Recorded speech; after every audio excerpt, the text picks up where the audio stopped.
Voilà, donc en fait, on vous propose d'explorer 10 points d'innovation managériale. C'est-à-dire qu'en fait, au travers à la fois de nos observations et puis aussi du retour d'expérience des managers, on a donc identifié 10 thématiques dans lesquelles on retrouve des pratiques managériales innovantes. Donc, je vais vous les lister rapidement et puis ensuite, on rentrera dans chacune d'entre elles. Donc, premièrement, la vision.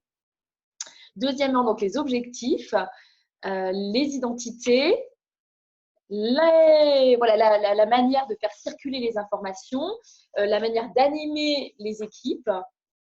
Ensuite, on a donc la responsabilisation, qui est effectivement une thématique centrale, la manière aussi d'aborder la question du travail, le leadership, l'écoute et pour finir, donc la coopération.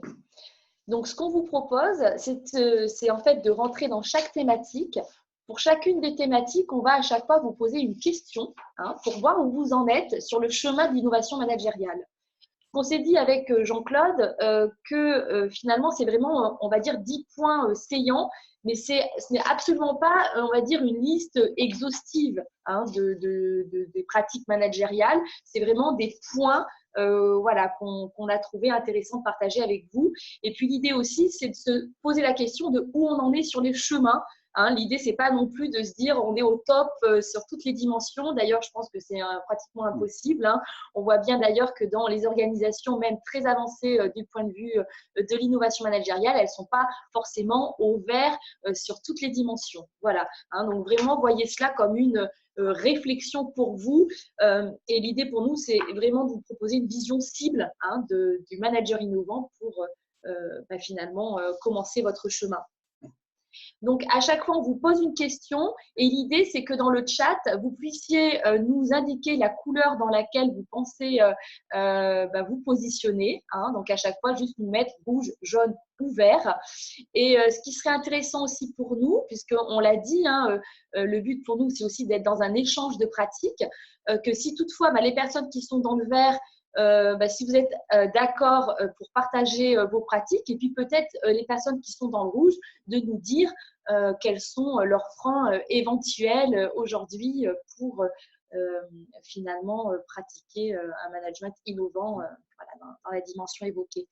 Et c'est vrai qu'il y a plusieurs manières de partager la vision du futur. On l'a représenté sous la forme de 3 lettres, I, W, M. Donc I, c'est la direction qui définit l'orientation. Et le collectif est censé exécuter le plan d'action qui permet d'atteindre, disons, cette orientation. Le W, c'est toujours la direction donc, qui fait une proposition, qui la confronte aux salariés ou à l'encadrement. Cette confrontation va donner lieu à un enrichissement qui remontera à la direction, qui sera ensuite partagé avec la plupart des salariés et qui ensuite remontera au niveau de la direction.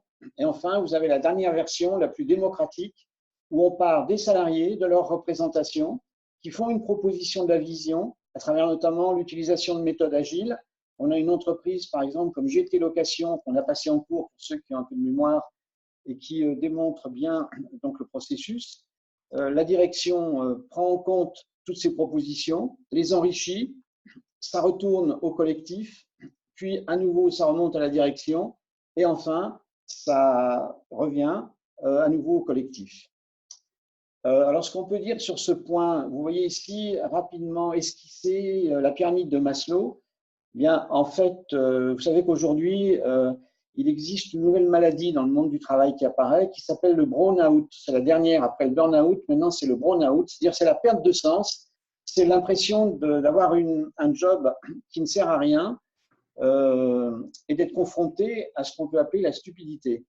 Et c'est ce que vivent un certain nombre de salariés qui ne parviennent pas, et on le comprend, à articuler les efforts qu'ils fournissent dans leur quotidien à la seule rentabilité ou à la seule satisfaction des actionnaires.